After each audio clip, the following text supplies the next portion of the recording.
Okay तो आज से क्लास 10th का सीरीज शुरू कर रहे हैं जिसमें हम कुछ इंपॉर्टेंट प्रॉब्लम्स जो मतलब अच्छे खासे स्टैंडर्ड के प्रॉब्लम्स होंगे उसको चैप्टर वाइज सॉल्व करेंगे। ठीक, ऑलरेडी इस चीज़ का अनाउंसमेंट मैंने कर दिया था, बहुत सारे लोगों ने बोला भी था अपलोड करने को। क्लास 9th का सीरीज में ऑलरेडी एक चैप्टर अपलोड हो चुका है, क्लास 10th के लिए ये पहला वीडियो है। ठीक, तो इसमें हम लाइट चैप्टर के कुछ 15 से 20 प्रॉब्लम्स काफ़ी अच्छे अच्छे स्टैंडर्ड वाले लेके सॉल्व करेंगे। कुछ बेसिक से भी होंगे जस्ट कॉन्सेप्ट क्लियरिटी के लिए, और एडवांस लेवल तक जाएंगे, मतलब कुछ अच्छे खासे स्टैंडर्ड धीरे धीरे बढ़ाएंगे। ठीक, तो कुछ फालतू का बिना ज्ञान दिए हुए, फालतू की बिना बकवास किए हुए सीधे चलो क्वेश्चन सॉल्व करना शुरू करते हैं। ठीक, तो पहला सवाल, the focal length of concave mirror in air is if it is immersed in water of refractive index 4/3 then the focal length will be क्या होगा। ठीक, मतलब कनकेव मिरर का फोकल लेंथ दे रखा है f, और हमसे पूछा जा रहा है कि जब उसको पानी में डुबा दिया जाए तब उसका फोकल लेंथ क्या होगा। बेसिकली उस मिरर का फोकल लेंथ क्या होगा वो हमें कैलकुलेट करना है। तो ये बात पता होनी चाहिए कि मिरर का जो फोकल लेंथ होता है वो सिर्फ और सिर्फ उस मिरर के कर्वेचर पे डिपेंड करता है कि मिरर का शेप कैसा है। ठीक, ना कि उसको कहाँ पे डुबा रहे हैं, कहाँ पे डाल रहे हैं, उससे कुछ फ़र्क नहीं पड़ता। अगर ये कनकेव मिरर है तो इसका फोकल लेंथ सिर्फ और सिर्फ इसके स्ट्रक्चर पे डिपेंड करेगा। उसको पानी में डुबाने से उसका कुछ फोकल लेंथ चेंज नहीं होगा।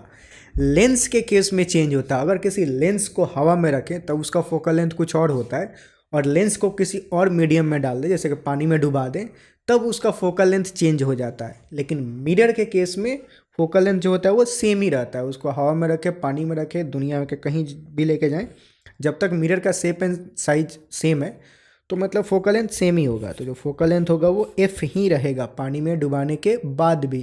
ठीक, अगले सवाल की तरफ बढ़ते हैं। नेक्स्ट क्वेश्चन बोल रहा है, two plane mirror are incline to each other at some angle. Okay, a ray of light is incident on one of them at an angle 35 degree. ठीक है, the light after reflection falls on the second mirror and get reversed. Okay, the angle between the mirror will be क्या होगा वो हमें calculate करना है। ठीक, तो सवाल क्या दे रखा है कि दो प्लेन मिरर पहले तो एक दूसरे से कुछ एंगल पे इंक्लाइंड है। तो अगर फोटो बनाए तो फोटो कैसा बनेगा, एक मिरर ये हो गया, दूसरा मिरर मान लेते हैं कि ये हो गया। ठीक, मतलब ये दो प्लेन मिरर हो गया, मान लेते हैं कुछ एंगल थीटा पे ये दोनों एक दूसरे से इंक्लाइंड है। ठीक, अब बोल रहा है, a ray of light incident on one of them at an angle of 35 degree, मतलब एक रे ऑफ लाइट पड़ा इन पे, कितने के एंगल पे, 35 डिग्री के एंगल पे। तो लेट्स से ये रे ऑफ लाइट है वो इस पे फॉल किया 35 डिग्री के एंगल पे। ठीक है, the light after reflection falls on the second mirror and get reversed, मतलब रिफ्लेक्शन के बाद ये जो लाइट है वो सेकेंड मिरर पे फॉल किया। ठीक, फॉल किया एंड गेट रिवर्स का मतलब क्या हुआ कि फॉल किया और फिर उसी पाथ पे वापस आ गया। ठीक, मतलब उसी पाथ पे ऐसे वापस आ गया।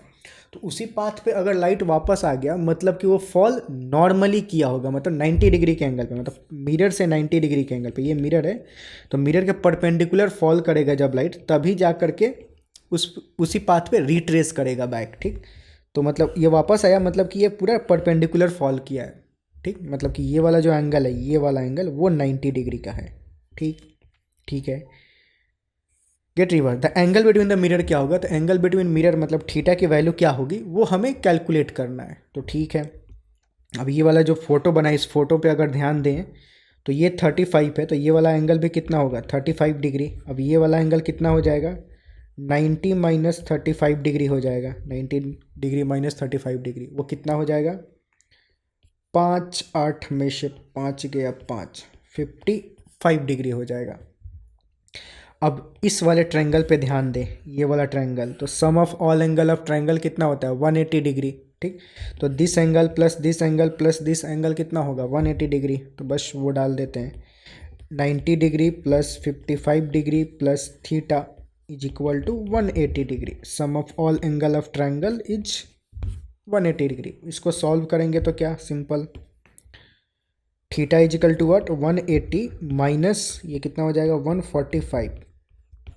तो इस सब्ट्रैक्ट करेंगे तो कितना हो जाएगा, 35 हो जाएगा। ठीक, तो 35 डिग्री फाइनल आंसर हो जाएगा। मतलब थीटा की वैल्यू कितना ही 35 डिग्री, तो एंगल बिटवीन द मिरर जो होगा वो 35 डिग्री होगा। बी ऑप्शन मैच कर रहा है, तो ये अपना फाइनल आंसर हो जाएगा। ठीक, अगले सवाल की तरफ प्रस्थान करते हैं। नेक्स्ट क्वेश्चन बोल रहा है a convex lens of focal length F produced a real image of size m times the size of object. ठीक, मतलब सवाल क्या देखा है, कन्वेक्स लेंस है जिसका फोकल लेंथ f है, वो एक रियल इमेज बना रहा है जिसका साइज क्या है m times the size of object. मतलब बेसिकली मैग्नीफिकेशन की वैल्यू दे रखा है, मैग्नीफिकेशन जो कितना m, मतलब m की वैल्यू m दे रखा है। मैग्नीफिकेशन इसको लिख देते हैं MAGNIFI CATI1। मैग्नीफिकेशन की वैल्यू कितना दे रखा है m, साइज के बारे में क्योंकि m टाइम्स है, और एक और इन्फॉर्मेशन दे रखा है कि रियल इमेज है। रियल इमेज जब होता है तो मैग्नीफिकेशन की वैल्यू निगेटिव आती है। ठीक, तो मैग्नीफिकेशन की वैल्यू यहाँ पे माइनस साइन में होगा। ठीक, तो मैग्नीफिकेशन की वैल्यू बेसिकली -m दे रखा है। ठीक, देन द ऑब्जेक्ट डिस्टेंस हमें फाइंड आउट करना है। अब इसका फोकल लेंथ दे रखा है, तो कॉन्वेक्स लेंस का फोकल लेंथ हम क्या पॉजिटिव साइन के साथ लेते हैं। फोकल लेंथ f ही दे रखा है, तो जो कॉन्वेक्स लेंस का फोकल लेंथ होगा वो क्या f ले लेंगे। ठीक, हमें ऑब्जेक्ट डिस्टेंस u पूछा जा रहा है कि u की वैल्यू क्या होगी, वो हमें कैलकुलेट करना है। तो ठीक है, तो इसमें क्या करेंगे, मैग्नीफिकेशन का फॉर्मूला अप्लाई कर सकते हैं।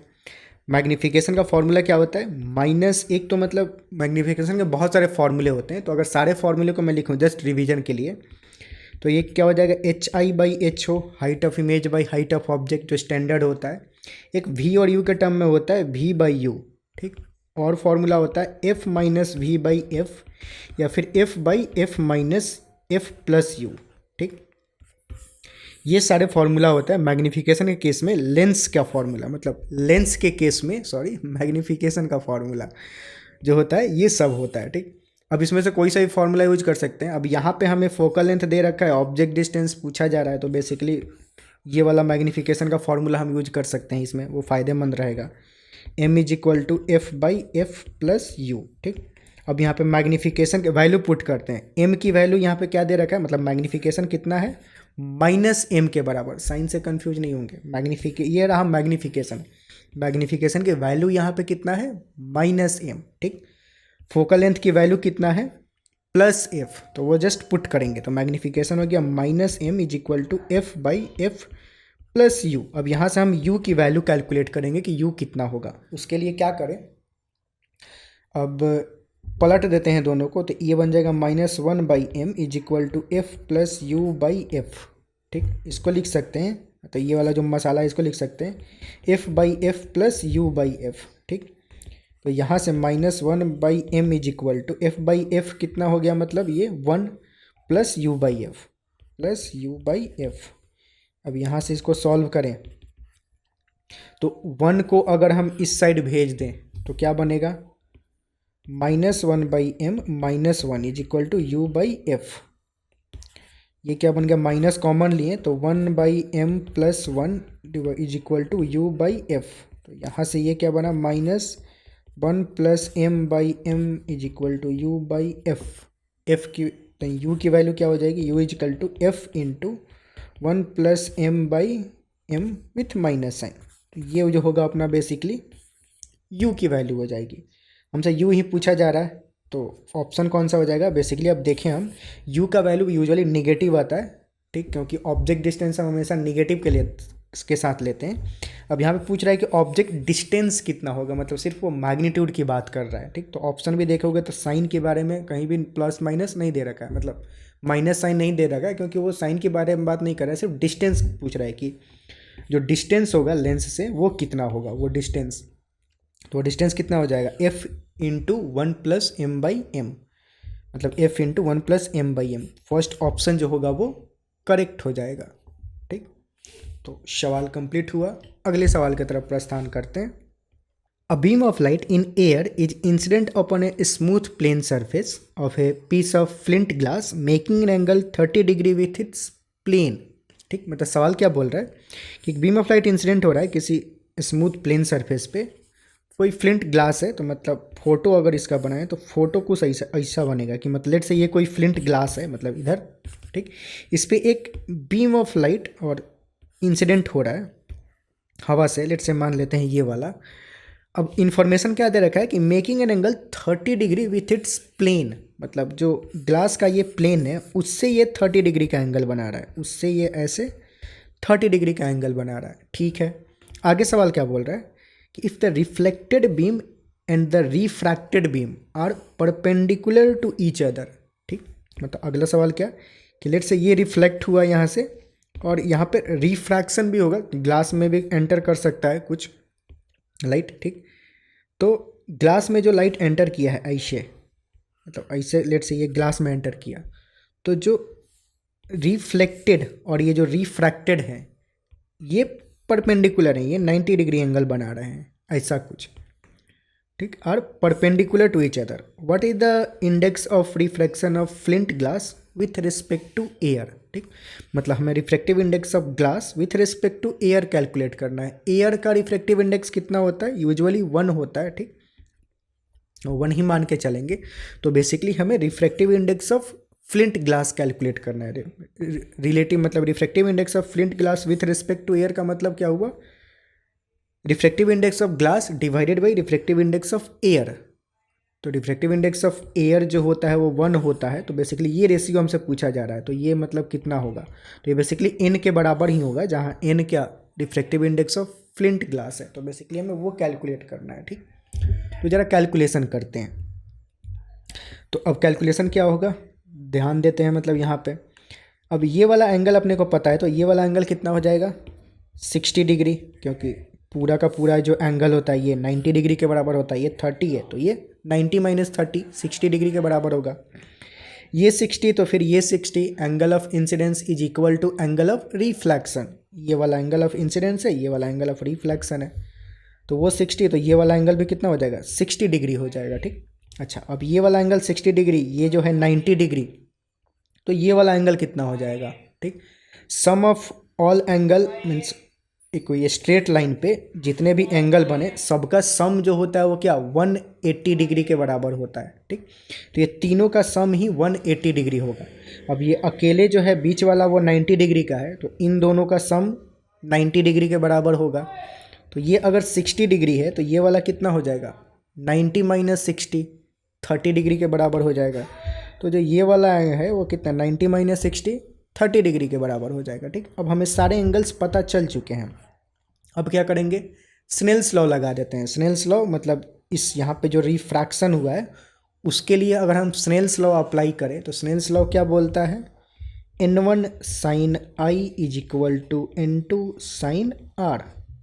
ठीक, तो n1 मतलब क्या, रिफ्रैक्टिव इंडेक्स ऑफ एयर जो कि 1 है। आप 1 भी पुट कर सकते हो या फिर छोड़ भी सकते हो, पुट ना करो, n1 ही रहने दो। Sine i angle of incidence कितना है, sine 60 degree, angle of incidence 60 degree is equal to n2 into sine r, angle of refraction कितना है 30 डिग्री ये वाला, तो यहाँ पे ये 30 डिग्री। देन हमसे पूछा क्या जा रहा है, refractive index of flint glass with respect to air, तो basically n2 divided by n1 उसकी वैल्यू हमें पूछी जा रही है। तो 1 मिनट वाले वैल्यू पुट कर देते हैं, साइन 60 कितना √3/2 is equal to n2, sign 30 कितना 1/2। तो यहाँ से अपने को n2 डिवाइडेड बाई n1 कितना हो जाएगा, ये 2 कैंसिल, सिंपल √3 हो जाएगा। तो n2 by n1 is equal to क्या √3। n2 क्या है, refractive index of flint glass, n1 क्या है, रिफ्रैक्टिव इंडेक्स ऑफ एयर। तो ये जो रेशियो है वही, ये रेशियो क्या है, refractive index of flint glass with respect to air. ठीक, उसकी वैल्यू कितनी है √3, तो √3 अपना फाइनल आंसर हो जाएगा, यही हमसे पूछा जा रहा है। ठीक, √3 मतलब डी ऑप्शन जो है वो करेक्ट हो जाएगा। ठीक, अगले सवाल की तरफ प्रस्थान करते हैं। अगला सवाल बोल रहा है, two thin lenses of focal length f1 and f2 are placed in contact with each other such that the combination behaves as a glass slab. ठीक है, then how are f1 and f2 related to each other? ठीक है, मतलब सवाल समझेंगे, सवाल की गहराई तक जाएंगे। गहराई क्या हुआ है कि दो थिन ग्लासेस हैं जिनका थिन लेंसेस है सॉरी, जिनका फोकल लेंथ दे रखा है f1 एंड f2। अब इन दोनों को जब मर्ज करते हैं, सटा देते हैं, तो ये फाइनली एक ग्लास स्लैब की तरह बिहेव करने लगते हैं। ग्लास स्लैब क्या होता है? ग्लास स्लैब वो होता है, मतलब कुछ ऐसा होता है, ठीक, मतलब दोनों मिल के, मतलब लाइट कुछ डेविएट ही नहीं होगा, बस नॉर्मली कुछ शिफ्ट होता है अपने पाथ से, मतलब इसके थ्रू अगर लाइट जाए तो जस्ट कुछ शिफ्टिंग होता है, डायरेक्शन नहीं चेंज होता है। तो मतलब जो ग्लास स्लैब होता है उसके बारे में हम क्या कमेंट कर सकते हैं कि जो ग्लास स्लैब का पावर होता है बेसिकली वो क्या होता है? जीरो होता है। मतलब कुछ भी वो डेविएट मतलब लाइट के पाथ को वो चेंज नहीं करता है, डायरेक्शन को चेंज नहीं करता है। चेंज नहीं कर रहा है मतलब उसके पास कुछ पावर नहीं है। तो power of the glass slab जो होता है वो बेसिकली जीरो होता है। तो बेसिकली इनडायरेक्टली सवाल में यही बोलना चाह रहा है कि दो जब थिन लेंस आपस में एक दूसरे से जोड़ दिए जा रहे हैं तो उनका पावर जो है वो जीरो हो जा रहा है। मतलब सवाल में बोला है कि वो ग्लास स्लैब की तरह बिहेव करने लगते हैं। अब ग्लास स्लैब की तरह बिहेव करने लगते हैं, वो बोलने से मतलब क्या है? मतलब जो भावनाएं हैं क्वेश्चन सेट करने वाले का, उसका क्या है कि जो पावर है बेसिकली दोनों को मर्ज करने से वो जीरो हो गया। ठीक है, तो इक्विवेलेंट पावर क्या होता है? जब दो थिन लेंसेज को जोड़ते हैं तो जो पी इक्विवेलेंट होता है वो P1 प्लस P2 के बराबर होता है। ठीक, तो बस लिख देते हैं यहाँ पे जो net power P equivalent P1 plus P2, power का फॉर्मूला क्या होता है? 1/f। तो ये बेसिकली हो जाएगा 1/f1 plus 1/f2 that is equal to P equivalent. और P इक्विवेलेंट हमें पता है कि जब दोनों को जोड़ दिए तो इक्विवेलेंट पावर जीरो हो गया, then it is equal to, अब इसको जोड़ेंगे तो F1 F2 और ऊपर बन जाएगा F2 plus F1 that is equal to zero. That means F2 plus F1 is equal to 0. That means F2 is equal to minus F1। ठीक, तो ये F1 और F2 में कुछ हमें रिश्ता मिला। ऑप्शन चेक करेंगे, F2 is equal to minus F1, जो बी ऑप्शन है वो मैच हो रहा है। ठीक, तो मतलब ये अपना फाइनल आंसर हो जाएगा। ठीक, अगले सवाल की तरफ प्रस्थान करते हैं।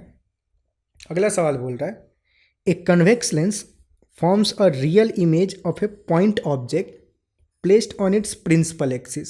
ठीक है, तो कोई कन्वेक्स लेंस रियल इमेज बना रहा है किसी पॉइंट ऑब्जेक्ट का, उसके प्रिंसिपल एक्सिस पे वो रखा गया है। ठीक है, if upper half of the lens is cut then क्या होगा? अच्छा, सवाल क्या है कि कोई कन्वेक्स लेंस है, यहाँ पे कोई पॉइंट ऑब्जेक्ट है, तो यहाँ पे उसका कुछ कहीं रियल इमेज बन रहा है। ठीक है, अब बोल रहा है कि अगर इसके ऊपरी पार्ट को काट दें, मतलब ये वाला पार्ट को अगर काट दें तो क्या होगा? Image will be shifted downward, image will be shifted upward, और इंटेंसिटी विल डिक्रीज, और नन ऑफ दैट। ठीक है, तो पहले तो क्या इमेज शिफ्ट होगा?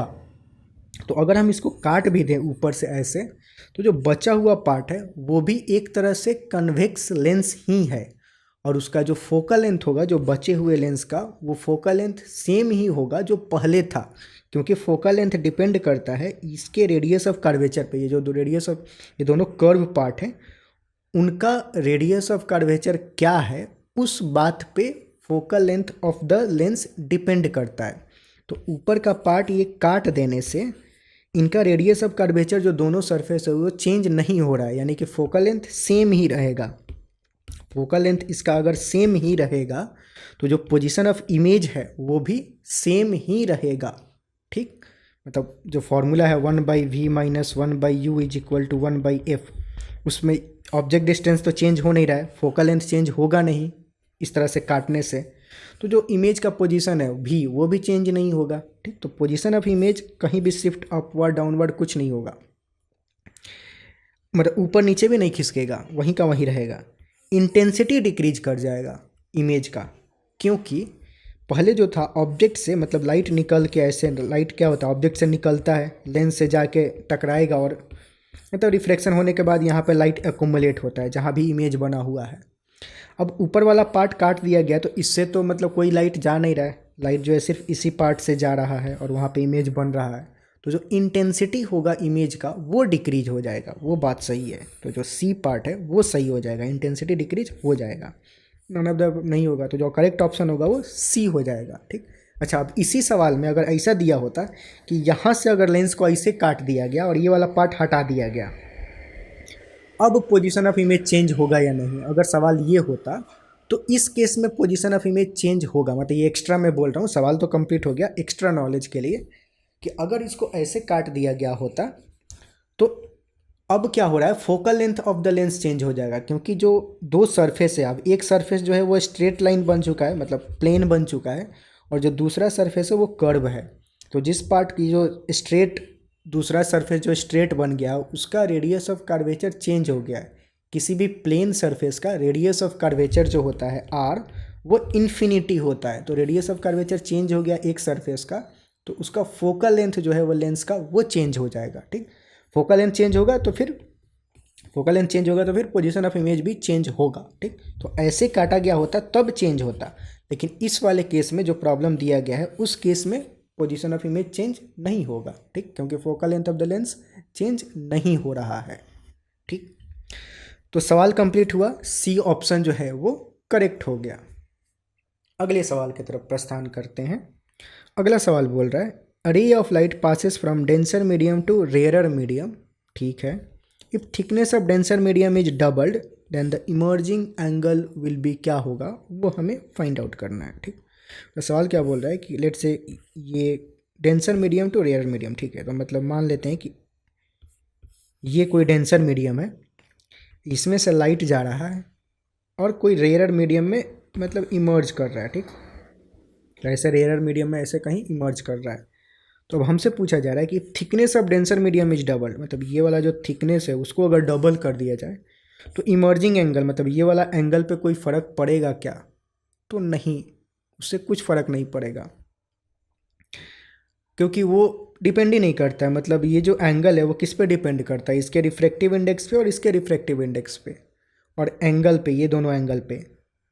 पर यहाँ पे हम इसको लेंथ को चेंज कर रहे हैं, उससे कुछ फ़र्क नहीं पड़ेगा एंगल पे, क्योंकि स्नेल्स लॉ क्या बोल, इसका लेट से रिफ्रैक्टिव इंडेक्स n1 है, इसका रिफ्रैक्टिव इंडेक्स n2 है, ये I हो जाएगा, ये R हो जाएगा, और इसको इमर्जिंग एंगल भी बोल सकते हैं, एंगल ऑफ इमर्जेंस E। तो स्नेल्स लॉ के according n1 sine I is equal to n2 sine R, जहाँ R यहाँ पे E के बराबर है, मतलब एंगल ऑफ इमर्जेंस इसको बोला जा रहा है। कैमरा ऑफ हो गया, अब इस सवाल को थोड़ा कर लेते हैं, फिर मैं कैमरा ऑन करता हूँ। तो n1 sine I is equal to n2 sine E के बराबर हो जाएगा। तो जो इमर्जेंस एंगल है E, वो n1 n2 और I पे डिपेंड कर रहा है, ना कि थिकनेस पे डिपेंड कर रहा है। ठीक, तो थिकनेस पे डिपेंड नहीं कर रहा है, तो मतलब वो सेम ही रहेगा, नॉट इफेक्टेड। इमर्जेंस एंगल जो है वो सेम रहेगा, तो जो सी ऑप्शन है वो करेक्ट हो गया। ओके, नेक्स्ट क्वेश्चन पे आते हैं। अगला सवाल बोल रहा है the given figure shows a converging lens. ठीक है, मतलब फोटो यहाँ पे दिया हुआ है, एक कन्वर्जिंग लेंस शो है।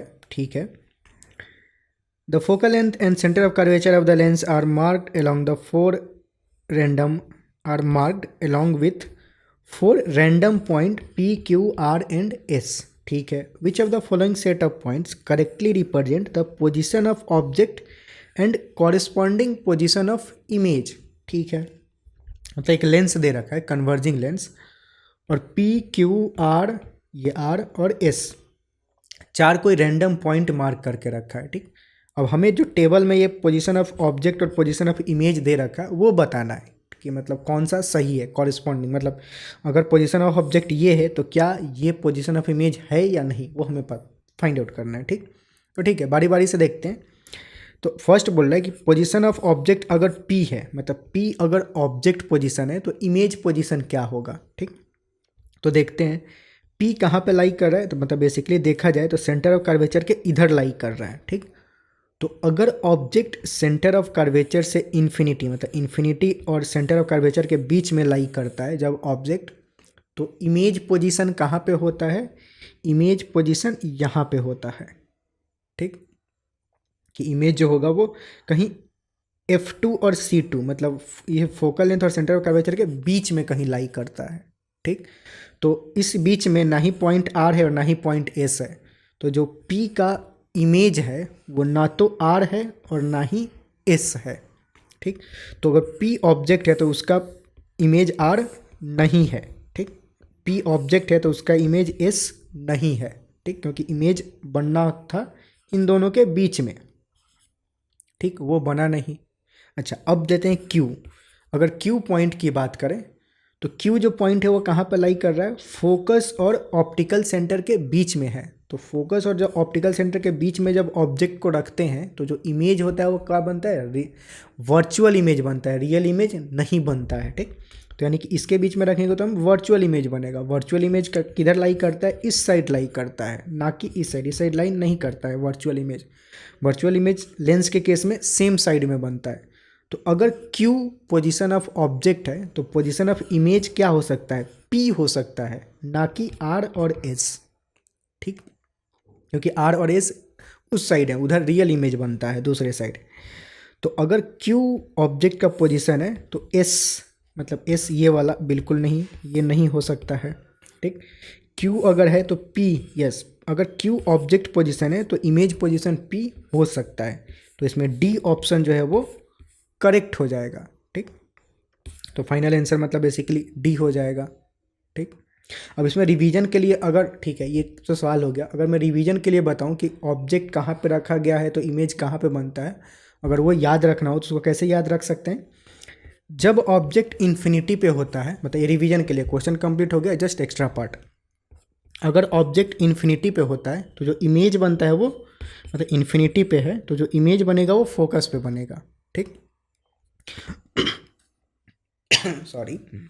अब ऑब्जेक्ट जैसे जैसे नज़दीक आएगा, इमेज जो है वो इस साइड की तरफ भागना शुरू करेगा, ठीक।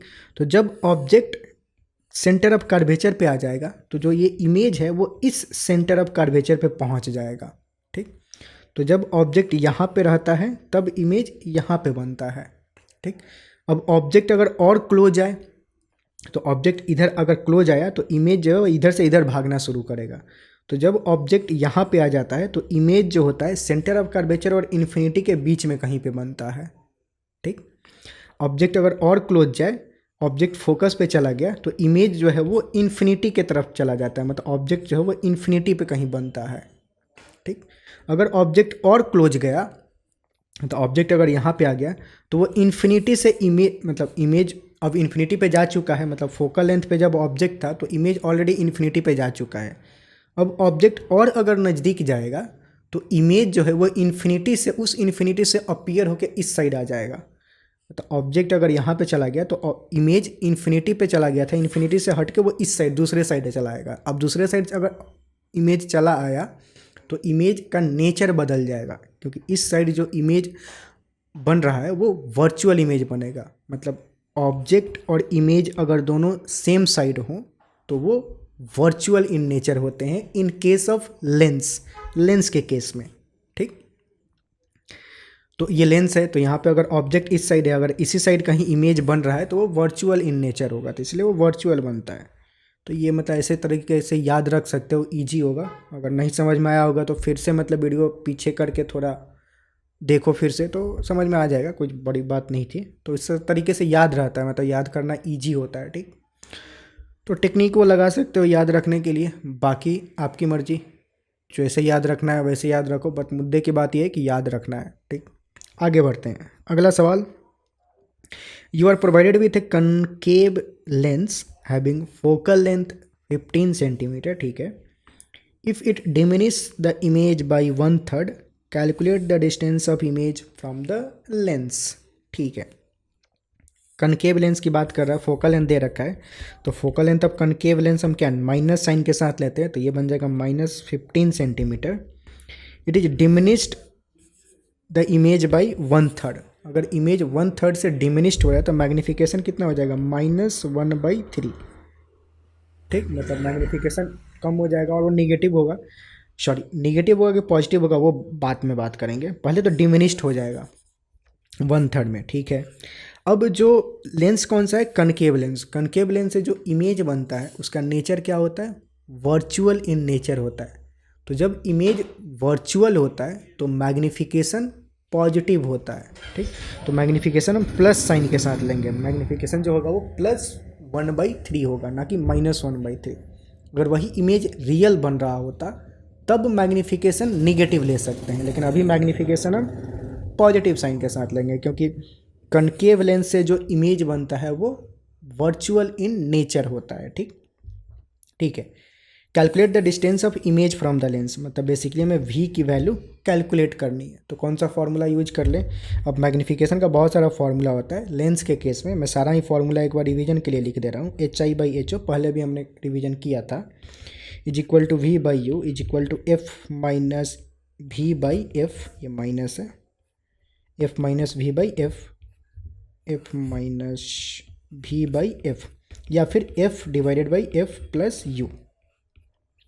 तो यहाँ पे हम कौन सा फॉर्मूला यूज कर लेंगे, मैग्नीफिकेशन इज इक्वल टू ये वाला फॉर्मूला यूज कर लेते हैं, क्योंकि हमें position of image find out करना है, वो डायरेक्ट मिल जाएगा। तो m is equal to f minus v by f, ये वाला फॉर्मूला यूज कर लेते हैं। ठीक, मैग्नीफिकेशन की वैल्यू कितना दे रखा है, 1/3 इज इक्वल टू एफ की वैल्यू कितना, -15 minus V divided by -15 F की वैल्यू। सॉल्व कर लेते हैं, माइनस माइनस ये माइनस कैंसिल करके सब प्लस बन जाएगा। ठीक, क्रॉस मल्टीप्लाई करें तो ये 3 से 5 टाइम्स में क्रॉस मल्टीप्लाई करें तो 5 इज इक्वल टू, मतलब ये इधर जाएगा तो 5 × 1 5, और इधर 1 ही है तो ये क्रॉस मल्टीप्लाई करके 15 प्लस v बन जाएगा। तो यहाँ से v की वैल्यू क्या आई, इसको उधर भेजें तो 5 minus 15 is equal to -10 centimetre. तो जो v की वैल्यू है वो कितना, -10 सेंटीमीटर हो जाएगा।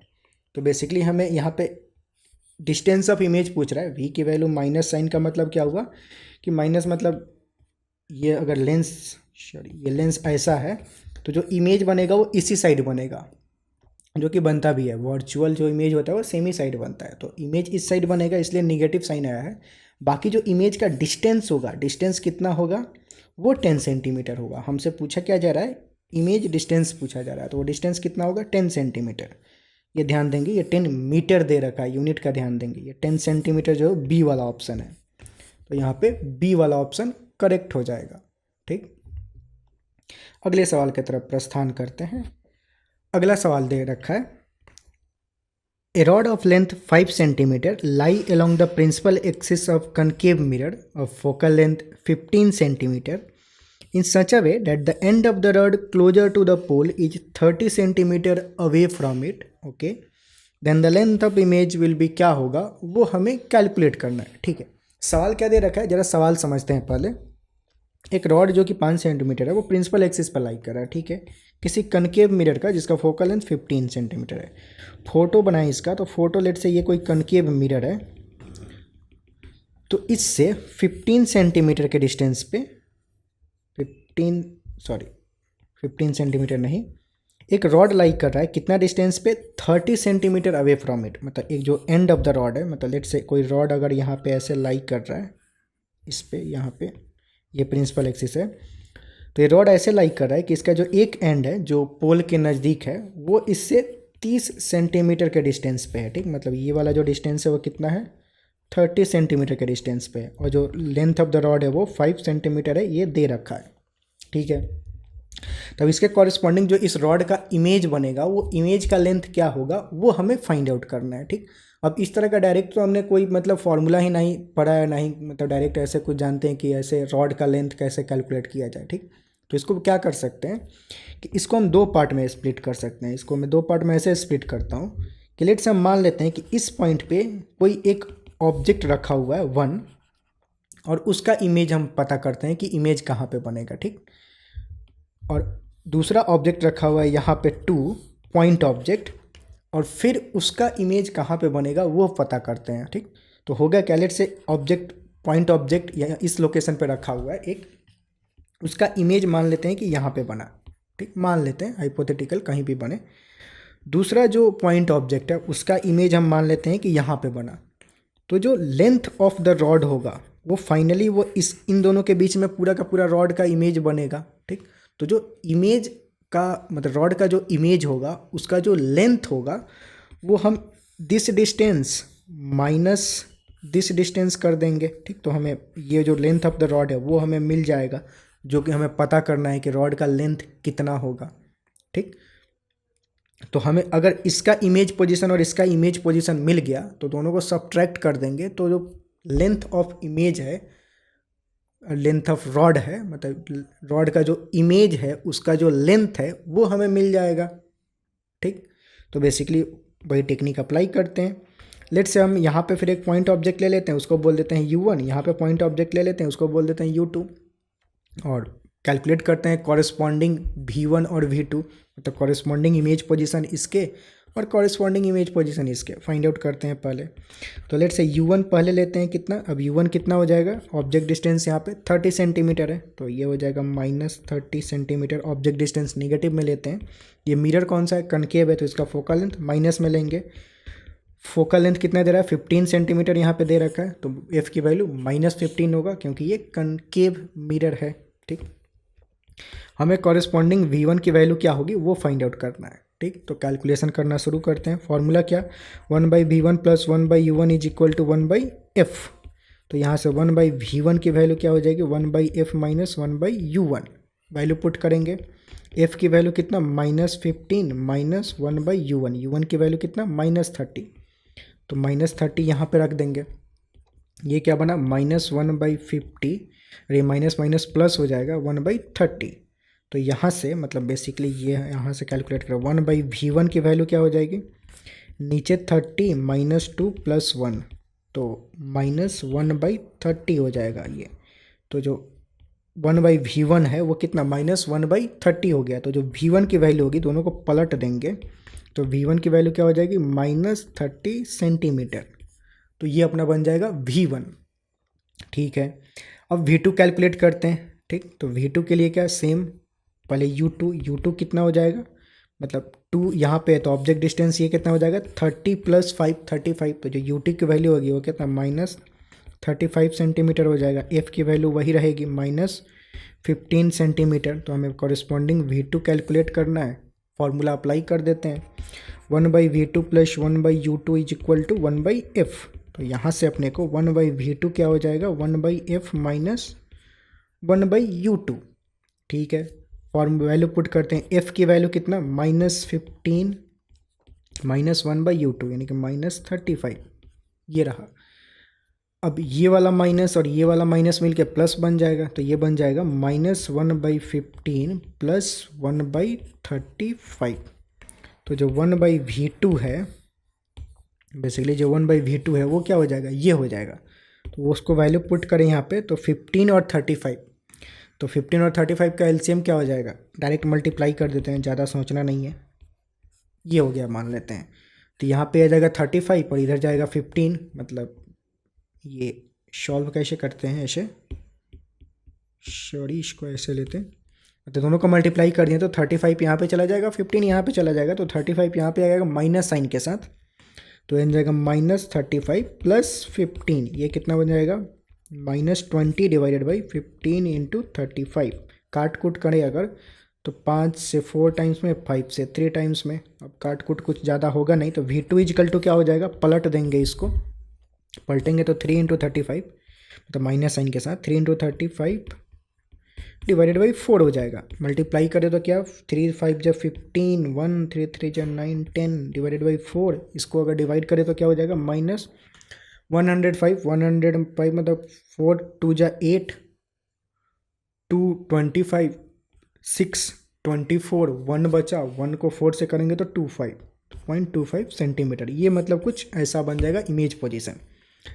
अब हमें v2 मिल गया और v1 मिल गया, अब इन दोनों को ज़रा ध्यान से देखेंगे तो दोनों ही निगेटिव साइन के साथ आ रहा है। निगेटिव साइन का मतलब क्या हुआ कि जो इमेज बना है वो इसी साइड बना है, दैट्स ऑल। ठीक, पर जो इमेज का डिस्टेंस होगा वो डिस्टेंस क्या होगा, इन दोनों के डिस्टेंस के बीच में जो होगा, जो लेंथ है वो डिस्टेंस हो जाएगा। ठीक, तो जो डिस्टेंस ऑफ इमेज है या फिर जो लेंथ ऑफ इमेज है, sorry correct word, length of image है वो कितना हो जाएगा, वो 30 है, ये 30 पे बना हुआ और ये 26.25 पे, तो दोनों के बीच का जो गैप है वो कितना हो जाएगा 30 - 26.25। ये सब्ट्रैक्ट करेंगे तो कितना हो जाएगा, ये 25 से 75 हो जाएगा और ये 29 - 26 3, तो 3.75 सेंटीमीटर जो है वो इमेज का लेंथ बन जाएगा, 3.75 इमेज का लेंथ बन जाएगा, यानी कि बी ऑप्शन जो है वो करेक्ट हो जाएगा। ठीक, तो मतलब ये सवाल कंप्लीट हो गया। ठीक, आगे के सवाल जो है वो अगली बार रिकॉर्ड करते हैं, मतलब कुछ देर खाना वाना खा हो के अभी डिनर करने जाना है, रात को ये वीडियो रिकॉर्ड हो रहा है। ठीक, तो डिनर करके आते हैं और फिर मतलब फटाक से बाकी के सवाल सॉल्व करते हैं, या फिर प्रॉबेबली कल रिकॉर्ड करेंगे, देखते हैं। ठीक, तो आपको तो तुरंत ही मिल जाएगा, मतलब तुम्हें तो सीक्वेंस में ही मिलेगा, तो जस्ट पर आगे का जो क्वेश्चन है वो नेक्स्ट थोड़ी देर बाद रिकॉर्ड करते हैं, अगर पॉसिबल हो पाया तो, नहीं तो कल रिकॉर्ड करेंगे और फटाक से वीडियो अपलोड करेंगे। थोड़ा डिले हो गया है, मतलब कल ही, मतलब कल जो पिछला वाला कल था ये वीडियो अपलोड हो जाना चाहिए था, पर थोड़ा डिले हो गया। कोई ना, इसको जल्दी से अपलोड करने की कोशिश की जाएगी, ठीक। ओके, तो आगे का मतलब कार्यक्रम शुरू करते हैं। तो आगे का मतलब क्वेश्चन सॉल्व करना सीधे शुरू करते हैं बिना किसी फालतू बकवास के। रिकॉर्डिंग नेक्स्ट डे हो रहा है जैसा कि दिख रहा होगा। अगले सवाल पे आते हैं। If a 3 centimetre tall object placed perpendicular to principal axis of convex lens of focal length 15 centimeter produces a real inverted image of height 15 centimeter, ठीक है। Then its object distance and image distance will be, क्या होगा वो हमें calculate करना है, ठीक है। तो सवाल क्या दे रखा है कि 3 centimetre tall object placed perpendicular to principal axis, focal length दे रखा है। तो बेसिकली ऑब्जेक्ट हाइट दे रखा है कितना, 3 सेंटीमीटर, फोकल लेंथ एफ दे रखा है कितना, 15 सेंटीमीटर। जो लेंस है वो कन्वेक्स लेंस है, तो कन्वेक्स लेंस का फोकल लेंथ हम पॉजिटिव लेते हैं, तो इसको हम पॉजिटिव साइन के साथ लेंगे। और बोल रहा है कि रियल इन्वर्टेड इमेज जिसका हाइट कितना है, 15 सेंटीमीटर। तो height of image H I की वैल्यू कितना दे रखा है, 15 सेंटीमीटर। और ये रियल और इन्वर्टेड है, तो मतलब निगेटिव साइन के साथ लेंगे हाइट ऑफ इमेज, क्योंकि इमेज जो है वो इन्वर्टेड है। इन्वर्टेड इमेज नेगेटिव साइन के साथ लेते हैं, ठीक। एंड द ऑब्जेक्ट डिस्टेंस और इमेज डिस्टेंस हमसे पूछा जा रहा है बेसिकली। तो ठीक है, हमें हाइट ऑफ ऑब्जेक्ट और हाइट ऑफ इमेज पता है, तो मैग्नीफिकेशन कैलकुलेट कर सकते हैं। Magnification is equal to what, height of image by height of object, and that is equal to, अब फोकल लेंथ वाला फॉर्मूला हम यूज कर सकते हैं, मतलब फोकल लेंथ और लेट्स से ऑब्जेक्ट डिस्टेंस और इमेज डिस्टेंस दोनों ही कैलकुलेट करना है, तो कोई भी एक ले लेते हैं। लेट्स से ऑब्जेक्ट डिस्टेंस के टर्म्स में अगर लिखें मैग्नीफिकेशन का फॉर्मूला, तो मैग्नीफिकेशन का फॉर्मूला एक और होता है, F divided by f plus you. ये भी मैग्नीफिकेशन का फॉर्मूला होता है, ये भी होता है, ठीक। तो हम इस इक्वेशन का यूज कर सकते हैं। इसमें हमें ये और ये पता है, ऑब्जेक्ट डिस्टेंस मिल जाएगा यहाँ से, ठीक। तो सिंपल इसमें वैल्यू पुट कर देते हैं। तो हाइट ऑफ इमेज कितना, -15 divided by height of object 3 is equal to F की वैल्यू कितना है, 15 डिवाइडेड बाई 15 प्लस यू। ये हो जाएगा, इसको सॉल्व करें तो क्या हो जाएगा, ये 3 से -5 टाइम्स में, 5 से ये 3 टाइम्स में क्रॉस मल्टीप्लाई करें तो -15 minus u is equal to 3। यहाँ से अपने को u इज इक्वल टू क्या हो जाएगा, u को उस साइड ले जाएं और 3 को इधर लेके आएँ, तो -15 -3, और फिर मतलब दोनों को पलट दें, तो मतलब ऑब्जेक्ट u को इधर लेके चले जाएँ, इधर वाले मसाले को उधर लेके चले जाएँ, तो u इजिकल टू कितना हो जाएगा, -18 सेंटीमीटर। तो हमें ऑब्जेक्ट डिस्टेंस तो मिल गया, u की वैल्यू निगेटिव भी आनी चाहिए थी, क्योंकि ऑब्जेक्ट हम हमेशा फ्रंट में प्लेस करते हैं, इस साइड प्लेस करते हैं, तो जो ऑब्जेक्ट डिस्टेंस होगा वो नेगेटिव साइन के साथ आना चाहिए था, ठीक। तो u की वैल्यू 18, यहाँ +18 दे रखा है, तो ये दोनों तो ऑप्शन ऐसे ही ख़त्म हो गया, बचा ये वाला। अब इसमें अगर देखोगे तो एक 18 मीटर दे रखा है, एक 18 सेंटीमीटर दे रखा है, ठीक। तो मीटर तो होगा नहीं, क्योंकि यहाँ पे सारे जो यूनिट्स हैं वो सेंटीमीटर में ही है, ये 15 सेंटीमीटर ही है, तो फाइनल आंसर भी सेंटीमीटर में ही आना चाहिए। तो यू की वैल्यू -18 सेंटीमीटर होगा, ना कि 18 मीटर। तो ये ऑप्शन भी यहाँ से रूल्ड आउट हो गया। तो वैसे तो अगर कॉम्पिटिटिव एग्जाम्स में सॉल्व कर रहे हो तो भी हमें कैलकुलेट करने की ज़रूरत भी नहीं है, सिर्फ यू से ही बाकी का ऑप्शन एलिमिनेट हो गए, तो सीधे ये क्वेश्चन टिक मार करके आगे बढ़ सकते हो, मतलब सीधे ये ऑप्शन टिक मार करके आगे बढ़ सकते हो, ठीक। लेकिन अभी हम सीखने के लिए कर रहे हैं, तो हम v की वैल्यू भी कैलकुलेट करके चेक करेंगे एक बार, क्योंकि अभी हम सीख रहे हैं, ठीक। पर यही अगर एग्जाम में होते तो एग्जाम में v की वैल्यू यहाँ पे कैलकुलेट करने की ज़रूरत थी भी नहीं, सीधा टिक करके आगे बढ़ सकते हैं, ठीक। पर एक बार कैलकुलेट करते हैं, ठीक। तो हमें u मिल गया, ठीक, f पता है, v हम कैलकुलेट कर सकते हैं। कौन सा फॉर्मूला यूज कर लें, हम यूज कर सकते हैं 1/v minus 1/u is equal to 1/f, lens formula. Lens formula से 1/v क्या हो जाएगा, 1/f प्लस 1/u, ठीक। f की वैल्यू कितना दे रखा है, 15 प्लस 1/u, u की वैल्यू कितना, -18, ठीक। तो यहाँ से अपने को 1/v कितना हो जाएगा, 1/15, और ये प्लस माइनस मिल के क्या बन जाएगा, बेसिकली माइनस बन जाएगा, तो -1/18, 15 18 का एलसीएम कितना हो जाएगा, 15 18 90 हो सकता है, ठीक। 15 6 जा 90, -18 5 जा 90, तो 6 - 5 1/90, तो 1/v की वैल्यू 1/90, तो v कितना हो जाएगा, तो 1/v इजकल टू 1/90, दोनों को पलट देंगे तो v इजकल टू कितना हो जाएगा 90 सेंटीमीटर। तो यहाँ से v की वैल्यू पॉजिटिव भी आई, प्लस मतलब साइन कुछ नहीं है तो प्लस है, और 90 सेंटीमीटर जो कि आना भी चाहिए था क्योंकि यही ऑप्शन सही है और यहाँ पे v की वैल्यू 90 सेंटीमीटर दे रखा है। ठीक, तो यहाँ से भी ये वेरीफाई हो गया, तो सी ऑप्शन जो है वो करेक्ट हो जाएगा। ठीक, तो ये सवाल कंप्लीट हुआ। आगे के सवाल की तरफ प्रस्थान करते हैं। अगला सवाल दे रहा है, तो अगला सवाल पढ़ेंगे। अब थोड़ा सा वीडियो पॉज करके मतलब तुम खुद से भी क्वेश्चन पढ़ सकते हो और खुद से भी एक बार अटेम्प्ट कर सकते हो कि मतलब क्वेश्चन क्या बोल रहा है, मैं सॉल्व कर पा रहा हूँ या नहीं कर पा रहा हूँ। ठीक, ऐसे कर सकते हो। वैसे ये क्वेश्चन काफ़ी अच्छा खासा स्टैंडर्ड का है, इसमें नए कॉन्सेप्ट भी आएंगे, तो इसको ज़रा देखते हैं, ध्यान से देखेंगे क्वेश्चन को। क्वेश्चन क्या बोल रहा है, a glass sphere of radius 1 metre and refractive index 3/2 is silvered at its back, मतलब पीछे उसको सिल्वर किया गया है। ठीक है, बोल रहा है a point object is kept at a distance 1 metre from the front face as shown in the figure. ठीक है, मतलब ये कोई ग्लास स्पेयर है, उसको पीछे से यहाँ पे सिल्वर किया गया है। सिल्वर करने का मतलब हुआ कि ये मिरर में कन्वर्ट हो जाएगा, ये वाला जो सरफेस है अंदर का वो मिरर की तरह बिहेव करेगा अगर हम पीछे से उसको सिल्वर कर दे तो। ठीक, अब बोल रहा है कि एक पॉइंट ऑब्जेक्ट रखा गया है फ्रंट फेस से 1 मीटर के डिस्टेंस पे। ठीक है, as shown in the figure, find the position of final image. अब ये जो कॉम्बिनेशन है उससे जो फाइनल इमेज बनेगा उसका पोजीशन हमें फाइंड आउट करना है। ठीक, तो अब एक्चुअल में इसमें होगा क्या, यहाँ पे ऑब्जेक्ट है।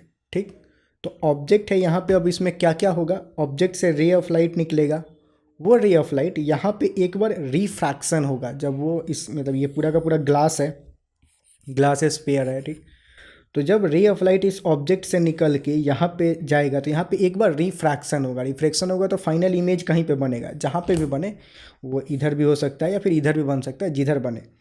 तो मतलब यहाँ पे रिफ्रैक्शन होगा और फिर एक फाइनल इमेज बनेगा। अब वो इमेज जो है, वो इमेज इसके लिए, अब ये मिरर की तरह बिहेव कर रहा है, तो वो जो इमेज होगा वो इस मिरर के लिए ऑब्जेक्ट का काम करेगा। ठीक, तो उसको हम फिर अब दूसरी बार सॉल्व करेंगे और उसको ऑब्जेक्ट मान के फिर से एक बार इमेज की पोजीशन फाइंड आउट करेंगे इस मिरर के द्वारा जो इमेज बनेगा। ठीक, अब मान लेते हैं कि वो इमेज कहीं यहाँ पे बना, मिरर के द्वारा जो इमेज बना वो यहाँ पे बना। अब इस इमेज से जब रे ऑफ लाइट निकलेगा तो फिर एक बार रिफ्रैक्शन होगा यहाँ पे, तो फिर से एक बार और इमेज बनेगा, तो फिर तीसरी बार हम इसको ऑब्जेक्ट कंसीडर करके फिर से यहाँ पे रिफ्रैक्शन वाला फॉर्मूला लगाएंगे और फिर से इमेज पता करेंगे कि इमेज कहाँ पे बनेगा। अब वो जो इमेज होगा वो फाइनल इमेज होगा। ठीक, तो ये 3 स्टेप प्रोसेस है। फर्स्ट, कर्व सरफेस से एक बार इमेज बनेगा, फिर वो जो इमेज होगा वो एक ऑब्जेक्ट की तरह काम करेगा इस मिरर के लिए, फिर मिरर से इमेज फाइंड आउट करेंगे। अब वो जो इमेज बनेगा वो सेकेंड स्टेप हुआ। अब मिरर से जो इमेज बनेगा वो इमेज ऑब्जेक्ट की तरह काम करेगा फिर इस कर्व सरफेस के लिए, और फिर ये तीसरा प्रोसेस, तीसरी बार जब ये कर्व सरफेस से हम इमेज फाइंड आउट करेंगे वो इमेज फाइनल इमेज होगा। पूरा खेल समझ में आया। अब कैलकुलेशन शुरू करते हैं। अब कैलकुलेशन में क्या होगा, पहले तो हमें पता होना चाहिए कि कर्व सरफेस से अगर रिफ्रैक्शन होता है तो उसमें ऑब्जेक्ट डिस्टेंस और इमेज डिस्टेंस का बीच में जो रिश्ता होता है वो क्या होता है। तो वो अभी तक शायद आपने ना पढ़ रखा हो, तो इसलिए मैं उसको एक बार रिवाइज कर देता हूँ कि जैसे कि मान लेते हैं कि ये कोई कर्व सरफेस है। ठीक, ये कोई कर्व सरफेस रहा। ठीक, कर्व सरफेस ऐसे अच्छे से ड्रॉ कर लेते हैं। इधर का जो मीडियम है उसका रिफ्रैक्टिव इंडेक्स n1 है, और जो कर्व सरफेस के दूसरी साइड जो मीडियम है उसका रिफ्रैक्टिव इंडेक्स हम मान लेते हैं कि n2 है। ठीक, और इसके फ्रंट पे यहाँ पे कहीं ऑब्जेक्ट रखा हुआ है, तो ये जो होगा वो u हो जाएगा ऑब्जेक्ट डिस्टेंस, और मान लेते हैं कि इधर कहीं इमेज बन रहा है, तो ये वाला जो डिस्टेंस होगा वो क्या हो जाएगा, इमेज डिस्टेंस। ठीक, ये जो कर्व सरफेस है उसका कुछ रेडियस ऑफ कर्वेचर होगा, मतलब यहाँ पे कुछ रेडियस ऑफ कर्वेचर होगा, तो वो रेडियस ऑफ कर्वेचर हम r मान लेते हैं कि ये जो कर्व सरफेस है उसका radius of curvature capital R है। हर कर्व सरफेस का कुछ रेडियस ऑफ कर्वेचर होता है। रेडियस ऑफ कर्वेचर किसको बोलते हैं कि कर्व सरफेस को अगर हम किसी स्पेयर में मतलब उसको पूरा एक्सटेंड करें तो वो एक स्पेयर का पार्ट होता है, तो वो एक स्पेयर बन जाएगा। अब उस स्पेयर का जो सेंटर होता है और उससे एक लाइन ले, तो उसका जो रेडियस होता है बेसिकली स्पेयर का, उसको हम radius of curvature of curve surface बोलते हैं।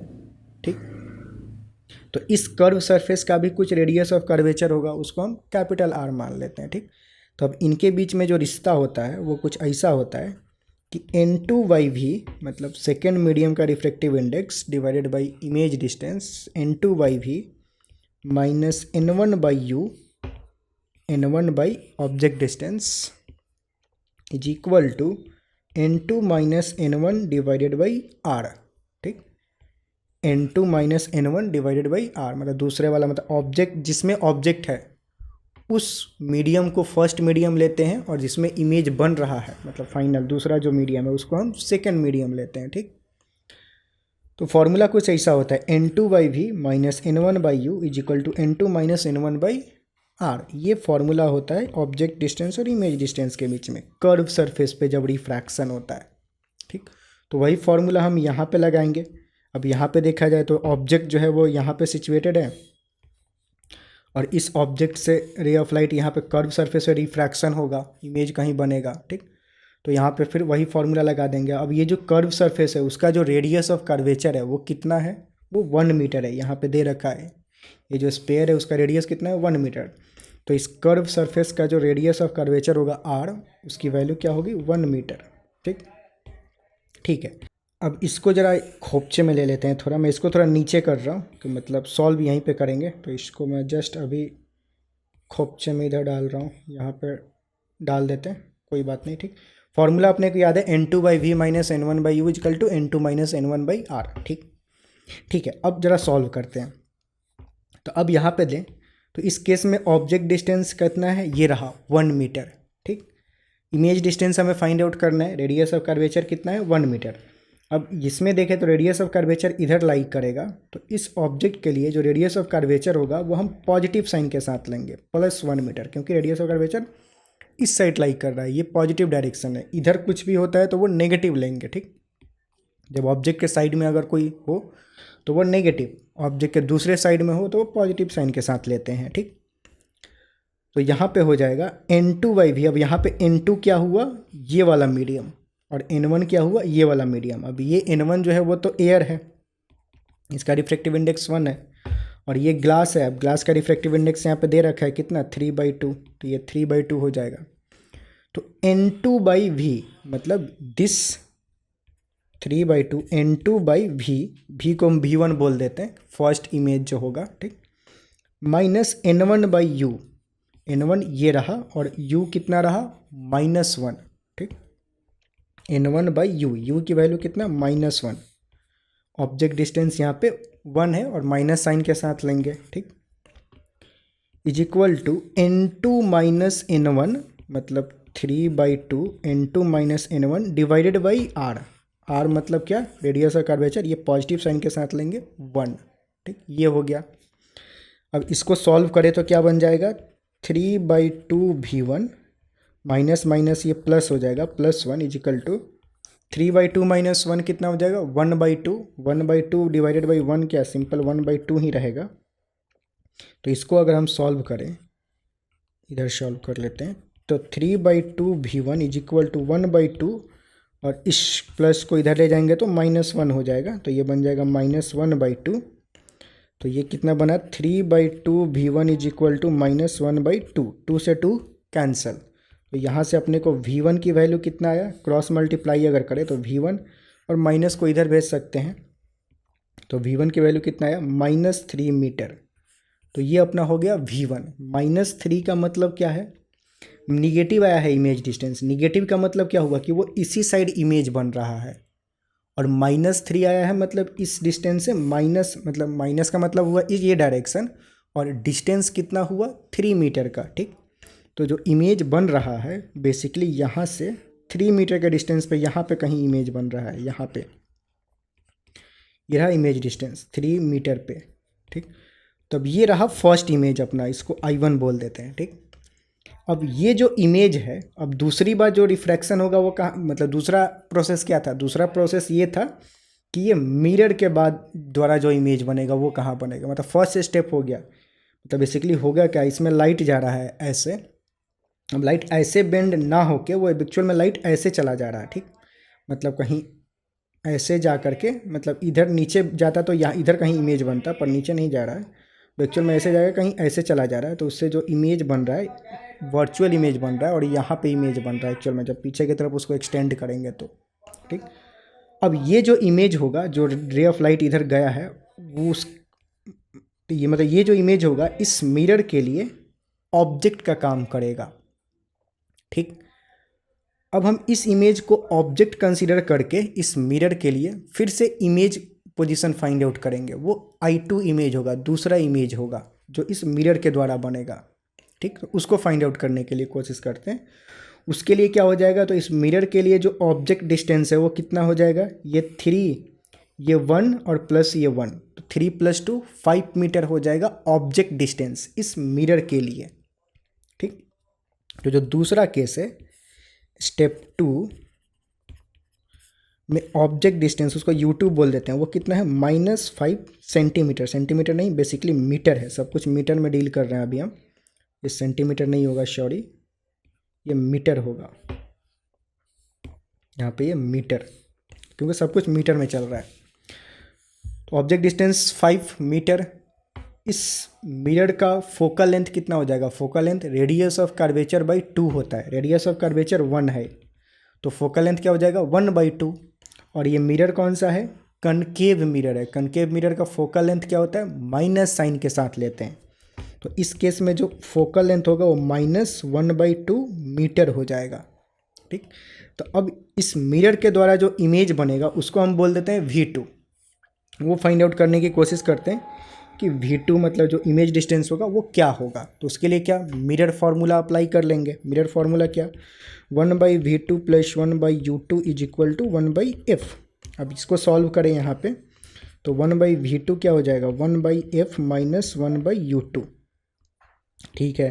तो 1/V2 = 1/F, F मतलब क्या -1/2, -1/2, तो 2 जो है बेसिकली ऊपर चला जाएगा, तो इसको हम ऐसे लिख सकते हैं -1/2, 2 ऊपर चला जाएगा, माइनस, तो ये वाला माइनस 1/U2, तो 1/U2, U2 की वैल्यू कितनी है -5, तो यहाँ पे बन जाएगा ये -5, ठीक। तो ये क्या हुआ -2, और ये माइनस मिलकर प्लस बन जाएगा +1/5, तो इससे 1/V2 = -10 + 1/5, तो मतलब -9/5 हो जाएगा। तो यहाँ से जो V2 आएगा, V2 क्या हो जाएगा, पलट देंगे बेसिकली, 1/V2 = -9/5, दोनों को पलट देंगे, तो V2 =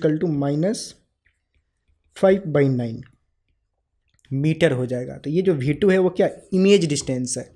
अब ये -5/9 देंगे तो 5/9 जो मैग्नीट्यूड है वो 1 मीटर से कम ही है, और माइनस साइन के साथ आ रहा है, माइनस साइन के साथ आया मतलब क्या, ये मिरर है, माइनस साइन के साथ मतलब इसी साइड इमेज बना हुआ है, ठीक। और -5/9, और डिस्टेंस कितना 5/9 मीटर पे, तो मतलब इमेज जो है वो कहीं यहाँ पे बना हुआ है I2, और ये वाला जो डिस्टेंस है, ये वाला जो डिस्टेंस है वो कितना है 5/9 मीटर, ठीक। अब ये जो इमेज है, अब क्या होगा, तीसरी बार इस कर्व सरफेस से अगेन रिफ्रैक्शन होगा। अब इस कर्व सरफेस से जब रिफ्रैक्शन होगा उस केस में ये जो इमेज है वो ऑब्जेक्ट की तरह काम करेगा, ऑब्जेक्ट की तरह काम करेगा, तो ऑब्जेक्ट डिस्टेंस कितना हो जाएगा, ये वाला डिस्टेंस जो है वो ऑब्जेक्ट डिस्टेंस हो जाएगा U3। अब वो ऑब्जेक्ट डिस्टेंस कितना होगा वो कैलकुलेट करते हैं, तो उसके लिए क्या, ये टोटल डिस्टेंस कितना है 2 मीटर का, ये है 5/9, तो बचा हुआ जो डिस्टेंस है वो क्या हो जाएगा 2 - 5/9 मीटर, ठीक। तो जो U3 होगा, अब तीसरा बार आते हैं, तो जो U3 होगा वो 2 - 5/9, ये तो डिस्टेंस हो गया U3, मतलब U3 ये वाला डिस्टेंस हो गया। अब ऑब्जेक्ट डिस्टेंस हम हमेशा निगेटिव साइन के साथ लेते हैं, तो इसमें यहाँ पे जो है माइनस साइन पुट कर देंगे, ठीक। तो ये बन जाएगा -2, मतलब 18 - 5/9 इसको लिख सकते हैं, ये बन जाएगा -13/9 बन जाएगा। तो जो U3 है वो कितना हो गया -13/9 9 हो गया, ठीक है। तो ये मतलब U3 हो गया। अब फिर से कर्व सरफेस वाला फॉर्मूला अप्लाई करेंगे। अब इस केस में फर्स्ट मीडियम ये बन जाएगा, क्योंकि ऑब्जेक्ट जिस भी मीडियम में ऑब्जेक्ट होता है उसको फर्स्ट मीडियम लेते हैं, और जो दूसरा वाला साइड है उसको हम सेकेंड मीडियम लेते हैं, ठीक। तो फिर इसमें लगाएंगे N2/V। तो अब इस केस में N2 क्या हो जाएगा, ये वाला मीडियम। N1 क्या हो जाएगा, ये वाला मीडियम, क्योंकि अब ऑब्जेक्ट इस मीडियम में रखा हुआ है, ठीक। तो फिर से फॉर्मूला लगाते हैं। N2 फॉर्मूला क्या है, मैं यहाँ पे फॉर्मूला एक बार लिख दे रहा हूँ बस। N2 जस्ट रिमेंबरिंग के लिए, N2/V minus N1/U is equal to N2 minus N1/R। ये फॉर्मूला है, वो अप्लाई करें। तो यहाँ लिखते हैं N2 मतलब क्या, दूसरा मीडियम कौन सा है, 1, ठीक, बाई V। अब V को V3 बोल देते हैं, यानी कि 1/V3 माइनस, मतलब माइनस ये वाला N1/U। अब N1 क्या हो जाएगा, ये फर्स्ट मीडियम, N1 कितना है 3/2 डिवाइडेड बाई U। तो 3/2 डिवाइडेड बाई U, U की वैल्यू क्या है -13/9, -13/9 ये रहा, is equal to N2 minus N1, N2 minus N1 मतलब N2 माइनस N1, 1 माइनस 3/2, ठीक, is equal to 1 minus 3/2 N2 minus N1 divided by R। अब यहाँ पे R क्या होगा, ये कर्व सरफेस है, इसका रेडियस ऑफ कर्वेचर इस साइड लाई कर रहा है। अब इस केस में ऑब्जेक्ट जो है यहाँ पे है, रेडियस ऑफ कर्वेचर ऑब्जेक्ट के साइड में ही है, तो इस केस में हम radius of curvature negative sign के साथ लेंगे, ठीक, क्योंकि वो इसी साइड है रेडियस ऑफ कर्वेचर। तो R की वैल्यू और रेडियस ऑफ कर्वेचर कितना है 1 मीटर है, तो वो -1 लेंगे, ठीक, रेडियस ऑफ कर्वेचर निगेटिव होगा, ठीक। अब ये पूरा का पूरा सामान हमने लिख दिया। अब दिमाग लगाना बंद करेंगे और चुपचाप कैलकुलेशन करेंगे। थोड़ा देखने में डरावना टाइप का लग रहा है, मुझे भी पता है, पर ज़्यादा डरने की बात नहीं है, चुपचाप इसको सॉल्व करना है अब, ठीक। तो चुपचाप अब सॉल्व करते हैं। ये जो है फॉर्मूला था, इसको खोपचे में ही रखेंगे, दिख नहीं रहा होगा, मेरे मुंडी के पीछे आ रहा होगा, कोई बात नहीं। अब इसको सॉल्व करें तो 1/V3 माइनस, अब ये माइनस और ये माइनस मिलके प्लस बन जाएगा, तो प्लस ये क्या बन जाएगा 3/2 और 13/9 जो है वो ऊपर चला जाएगा, is equal to 1 minus 3/2। 1 minus 3/2 कितना हो जाएगा, -1/2 बन जाएगा। इसको जब करोगे तो 2 माइनस 3/2 बन जाएगा, तो बेसिकली ये -1/2 हो जाएगा, ठीक। तो ऊपर हम लिख देते हैं -1/2 डिवाइडेड बाई -1। अब ये माइनस माइनस कैंसिल हो जाएगा, तो बेसिकली ये 1/2 ही हो गया, ठीक। अब इस पूरे मसाला को हम उस साइड लेके जाते हैं। उसके पहले कुछ कैंसिलेशन वगैरह हो रहा है क्या, कुछ कैंसिलेशन नहीं हो रहा है, ठीक है। 1/V3 इज इक्वल टू, ये 1/2 है, तो 1/2 माइनस ये पूरा का पूरा मसाला उधर भेजते हैं, 9 3 जा 27 डिवाइडेड बाई 13 2 जा 26, ये बना, ठीक। अब इसको सब्ट्रैक्ट करें तो क्या बनेगा, ये 26 हो जाएगा, 26 2 से 13 टाइम्स में -27। तो यहाँ से अपने को 1/V3 का वैल्यू कितना आया, -14/26। इसको क्या लिख सकते हैं, 2 से कैंसिल करें तो -7/13 लिख सकते हैं। तो यहाँ से दोनों को पलटे, मतलब 1/V3 जो है -7/13 आया, तो V3 कितना हो जाएगा, पलट दे तो -13/7। ये हुआ थर्ड इमेज का पोजीशन, और जो थर्ड इमेज का पोजीशन है वही फाइनल इमेज होगा, ठीक। तो जो फाइनल इमेज आ रहा है वो कितना आ रहा है, -13/7। मतलब जो यहाँ से, अब ऑब्जेक्ट यहाँ पे था, माइनस आया है, माइनस का मतलब क्या हुआ कि जो इमेज है वो इधर ऑब्जेक्ट के साइड में ही बना हुआ है, और कितना डिस्टेंस पे, तो -13/7 के, मतलब 13/7 के डिस्टेंस पे, और इमेज का लोकेशन इधर है, ठीक। तो वो जो थर्ड इमेज होगा वही फाइनल इमेज होगा। तो हमसे पोजीशन ऑफ फाइनल इमेज ही पूछ रहा है, तो -13/7 मतलब ये रहा, और मीटर यूनिट होगा सबका, यूनिट तो मीटर ही दे रखा है, पोजीशन -13/7, तो मतलब सी ऑप्शन जो है वो करेक्ट हो जाएगा, ठीक। मतलब क्वेश्चन थोड़ा लेंदी था और बहुत सारी चीज़ें नई थी। अगर नहीं समझ में आया हो फर्स्ट गो में तो कोई बात नहीं, ज़्यादा परेशान होने की बात नहीं है। मतलब एक बार फिर से खुद से अटेम्प्ट करो और फिर नहीं सॉल्व हो रहा है तो फिर से एक बार वीडियो देखो। ये काफ़ी अच्छा सा क्वेश्चन है, तो थोड़ा सा इसको इज्जत दे के थोड़ा टाइम दे दो और थोड़ा सा मतलब सहूलियत से सॉल्व कर लो। पहली बार में सॉल्व ना हो, पहली बार में समझ ना आया हो तो बुरा मानने की ज़रूरत नहीं है, क्योंकि क्वेश्चन थोड़ा रेस्पेक्टफुल है, इज्जतदार है, मतलब अच्छा खासा क्वेश्चन है। तो नहीं भी सॉल्व हुआ तो उसे बुरा मानने की ज़रूरत नहीं है। ठीक, क्वेश्चन अच्छा खासा था, सीखने वाला क्वेश्चन था। ठीक, ठीक है, कोई बात नहीं, आगे आगे की तरफ प्रस्थान करते हैं। ठीक, अगला सवाल, अगला सवाल बोल रहा है if a lens has a power -2.5 dioptre then it is what, convex lens, concave lens और फोकल लेंथ क्या होगा वो कैलकुलेट करना है। ठीक है, पावर दे रखा है -2.5 डायोप्टर, तो पहले तो पावर नेगेटिव है, पावर नेगेटिव है मतलब लेंस कौन सा होगा, कनकेव होगा, कनकेव, क्योंकि कन्वेक्स का जो फोकल लेंथ होता है वो पॉजिटिव होता है, कनकेव का फोकल लेंथ निगेटिव साइन के साथ लेते हैं, तो पावर भी इसका निगेटिव होता है, तो मिड लेंस तो कनकेव ही होगा। कनकेव मतलब कन्वेक्स कन्वेक्स, ये तो दोनों कैंसिल हो गया, यहाँ पे कनकेव कनकेव दे रखा है। अब दूसरा फोकल लेंथ क्या होगा वो फाइंड आउट करना है। तो फोकल लेंथ इज इक्वल, मतलब पावर का फॉर्मूला क्या होता है, power is equal to 1/f, तो यहाँ से 1f की वैल्यू क्या हो जाएगी, f is equal to 1/p। Camera off हो गया, थोड़ा सा ये क्वेश्चन सॉल्व कर लेते हैं, फिर मैं कैमरा ऑन करता हूँ, या फिर कैमरा पहले ऑन कर लेते हैं।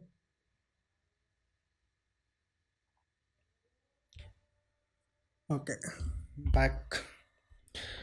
तो पावर मतलब दे रखा था, पावर पावर की वैल्यू पुट कर देते हैं 1/p, पावर कितना -2.5, तो फोकल लेंथ कितना हो जाएगा 1 मतलब निगेटिव आएगा -1/2.5। अब जो पावर जब भी डायोप्टर में दिया होता है तो हम फोकल लेंथ मीटर में लेते हैं। ठीक, ये याद रखना है हमेशा, जब भी पावर डायोप्टर में यूनिट है तो यानी कि फोकल लेंथ हमने मीटर में ले रखा है, तो ये भी जो फोकल लेंथ आएगा that is equal to this much metre. Answer यहाँ पे देखें तो सेंटीमीटर में दे रखा है, तो सेंटीमीटर में कन्वर्ट करने के लिए क्या 100 से मल्टीप्लाई कर देंगे, तो -1/2.5 इंटू 100 कर देंगे। अब पॉइंट हटाएं तो ऊपर 10 जाएगा, 25 से ये 4 टाइम्स में 4, 25 4 जा 100, तो -40 हो जाएगा फोकल लेंथ। तो फोकल लेंथ की वैल्यू कितना है, माइनस साइन मतलब मिरर जो है वो कनकेव है, और जो मैग्नीट्यूड है वो कितना 40 सेंटीमीटर। ठीक, यानी कि 40 सेंटीमीटर, यानी कि जो बी ऑप्शन है वो करेक्ट हो जाएगा। ठीक, तो मतलब ये अपना फाइनल आंसर हो जाएगा। आगे अगले सवाल की तरफ प्रस्थान करते हैं। अगला सवाल बोल रहा है the focal length of a lens of refractive index 1.5 in air is 30 centimetre. ठीक है, when it is immersed in water of refractive index 4/3 then the focal length centimetre will be, क्या होगा वो हमें कैलकुलेट करना है।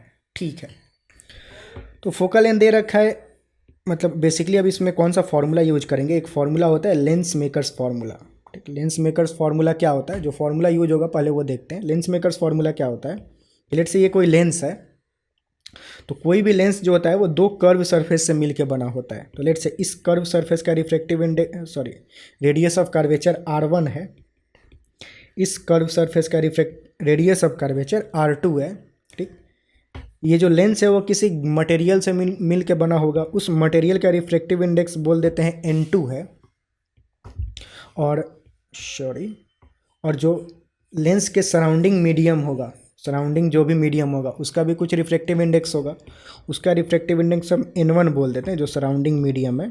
इस साइड भी N1 ही होगा, इस साइड भी N1 ही होगा, क्योंकि दोनों साइड सराउंडिंग मीडियम सेम ही होगा।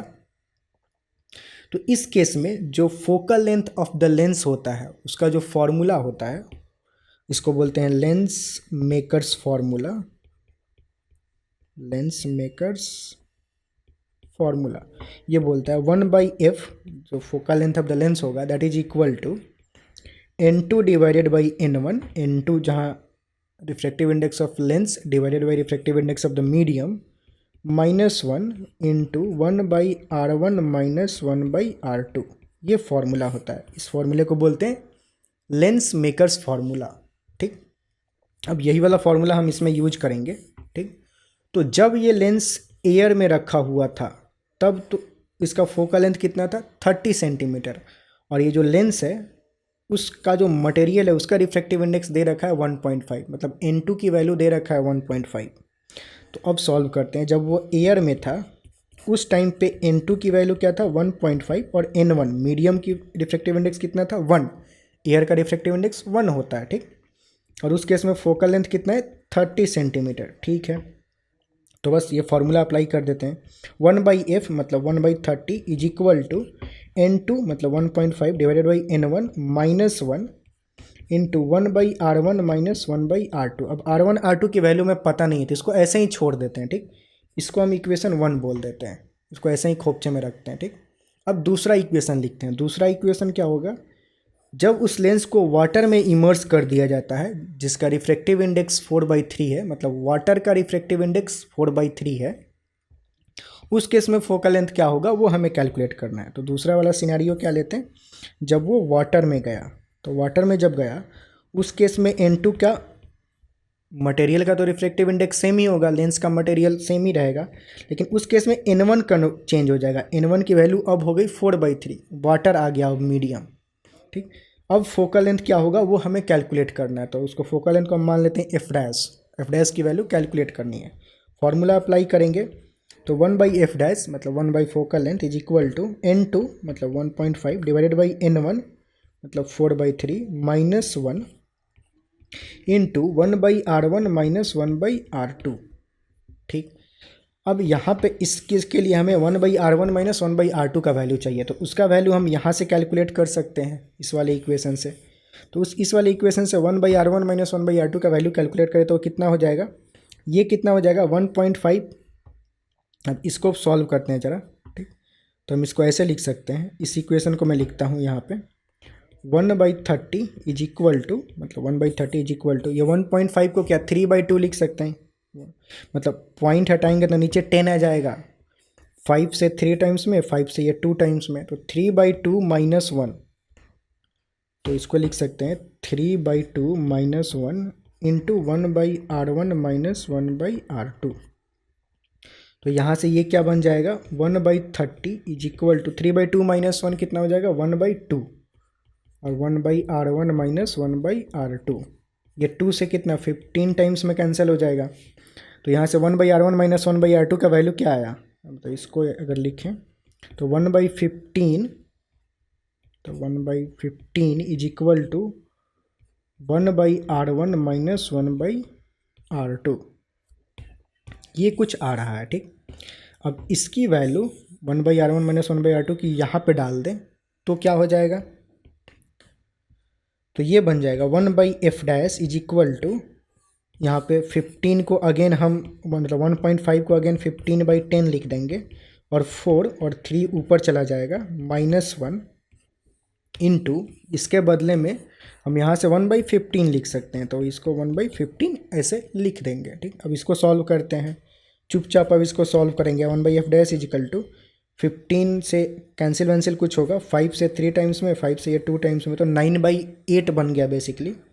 तो 9/8 माइनस 1 इंटू 1/15, तो ये कितना बन जाएगा 9/8 माइनस 1 कितना हो जाएगा 9 माइनस 8 डिवाइडेड बाई 8, तो बेसिकली ये 1/8 हो गया। तो 1/8 इंटू 1/15, 1/8 इंटू 8 इंटू 15 कितना होता है 120, तो 1/f dash is equal to 1/120। तो एफ डैश की वैल्यू क्या हो जाएगी सिंपल 120, दोनों को पलट देंगे तो एफ डैश की वैल्यू कितना आया 120 सेंटीमीटर, यानी कि जो फोकल लेंथ होगा जब मतलब उस लेंस को हम वाटर में डाल देंगे तो उस केस में जो फोकल लेंथ होगा वो कितना होगा 120 सेंटीमीटर होगा, ठीक।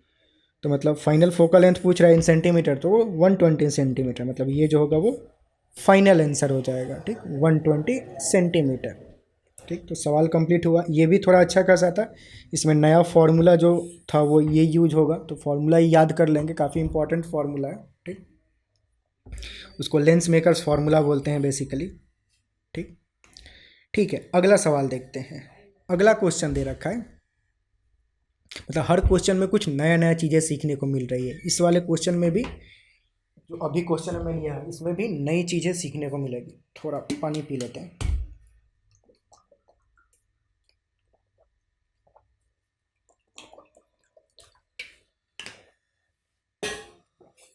ठीक है, आगे सवाल देखते हैं अगला। ये सवाल बोल रहा है, ये बाल बार बार नीचे आ जा रहा है जिससे मैं टीचर कम लफुआ ज़्यादा लग रहा हूँ। इसको बाल को ऊपर करते हैं। ठीक है, अगला क्वेश्चन देखते हैं। अगला सवाल दे रहा है, a glass sphere of radius 5 centimetre has a small bubble 2 centimetre from its centre. ठीक है, the bubble is viewed along a diameter of the sphere from the side on which it lies. ठीक है, how far in centimeter from the surface will it appear? Okay, refractive index of the glass is 1.5. ठीक है, मतलब सवाल क्या दे रखा है कि कोई ग्लास स्पेयर है, परफेक्ट स्पेयर बनाते हैं, ये रहा स्पेयर। ठीक, अब बोल रहा है इस स्पेयर में इसका जो रेडियस है वो दे रखा है ग्लास स्पेयर का, वो 5 सेंटीमीटर है। ठीक, कैपिटल आर की वैल्यू 5 सेंटीमीटर है। ठीक, उसमें बोल रहा है कि एक बबल है, छोटा सा बबल है 2 सेंटीमीटर पे। वो बबल किधर है, जिधर से देखा जा रहा है उधर उसी साइड वो लाई कर रहा है। ठीक, तो मतलब मान लेते हैं कि इसको इधर से देखा जा रहा है। ठीक, इधर से देखा जा रहा है, ये आँख है, तो बबल जो है वो इसी साइड लाई कर रहा है। कितना डिस्टेंस पे, 2 सेंटीमीटर के डिस्टेंस पे फ्रॉम द सेंटर। मतलब एक छोटा सा बबल है यहाँ पे, ये जो डिस्टेंस है वो कितना, 2 सेंटीमीटर का डिस्टेंस है, ऐसा कुछ दे रखा है। ठीक है, तो बोल रहा है कि how far from the surface, मतलब ये जो बबल है वो इस सरफेस से कितना डिस्टेंस पे अपीयर होगा। ठीक, मतलब एक्चुअल में तो ये कितना डिस्टेंस पे है, ये वाला डिस्टेंस कितना है, 3 सेंटीमीटर। तो एक्चुअल डिस्टेंस तो 3 सेंटीमीटर है, पर अगर इसको हम जब बाहर से देखेंगे तो ये कहीं और ही अपीयर होगा। तो वो कहाँ पे अपीयर होगा वो हमें कैलकुलेट करना है। ठीक है, बेसिकली थोड़ा सा शिफ्टेड अपीयर होता है, तो वो हमें कैलकुलेट करना है। तो उसके लिए कौन सा फॉर्मूला यूज करेंगे, फॉर्मूला क्या होता है, तो थोड़ा सा बेसिक कॉन्सेप्ट ले लेते हैं। ठीक, इधर देखते हैं, ये वाला जैसे मान ले, अलग मैं सिनारियो ले रहा हूँ, जस्ट इसको कैसे सॉल्व करना है वो समझाने के लिए। ठीक, तो जैसे कि मान लो कि ये कोई इंटरफेस है, इधर कोई और मीडियम है, इधर कुछ और मीडियम है। इधर जो मीडियम है उसका रिफ्रैक्टिव इंडेक्स n1 है, इधर जो मीडियम है उसका रिफ्रैक्टिव इंडेक्स n2 है। ठीक, अब मान लेते हैं कि इस मीडियम 2 में, मतलब इधर मीडियम 2 में कोई ऑब्जेक्ट रखा हुआ है, यहाँ पे कोई ऑब्जेक्ट रखा हुआ है। उस ऑब्जेक्ट का जो हाइट है, एक्चुअल हाइट है HA, मतलब HR बोल देते हैं, रियल हाइट, मतलब एक्चुअल हाइट मतलब रियल हाइट, जो रियल हाइट है वो HR है। लेकिन जब इस ऑब्जेक्ट को अगर हम किसी यहाँ से देखें, मतलब इस यहाँ पे कोई आँख हो, अगर कोई आई है और वो आई अगर इस ऑब्जेक्ट को देख रहा है, मतलब ये आई हो गया, इसको भावनाएं से समझेंगे, ये आई है, यहाँ से अगर कोई देख रहा है तो उस आई को ये जो ऑब्जेक्ट है वो कहाँ पे अपीयर होगा, ये कहीं और अपीयर होगा। लेट्स से कि जब मीडियम 1 से देखा जा रहा है तो ये ऑब्जेक्ट जो है वो यहाँ पे अपीयर हो रहा है, वो यहाँ पे अपीयर हो रहा है। तो जो ये वाला हाइट होगा वो क्या, H अपेरेंट हाइट हो जाएगा, HA बोल देते हैं उसको। ठीक, HA। तो ये HA की वैल्यू कितनी होगी वो कैलकुलेट करने के लिए कौन सा फॉर्मूला यूज करते हैं, उसमें फॉर्मूला यूज होता है रियल हाइट और अपेरेंट हाइट का। ठीक, तो फॉर्मूला क्या होता है, फॉर्मूला होता है कि रियल हाइट डिवाइडेड बाई, अब रियल हाइट के लिए क्या, ऑब्जेक्ट रियल में कहाँ पे है, मीडियम 2 में है, तो divided by refractive index of the medium 2 N2, मतलब जिस भी मीडियम में ऑब्जेक्ट एक्चुअल में लाई कर रहा है, डिवाइडेड बाई उसका refractive index is equal to H apparent divided by refractive index of the medium from which it has been observed, मतलब उसको देखा कहाँ से जा रहा है, किस मीडियम से देखा जा रहा है। अपेरेंट किससे रिलेटेड है, जिसमें से देखा जा रहा है, आँख से रिलेटेड है, कहाँ पे आँख को अपीयर हो रहा है।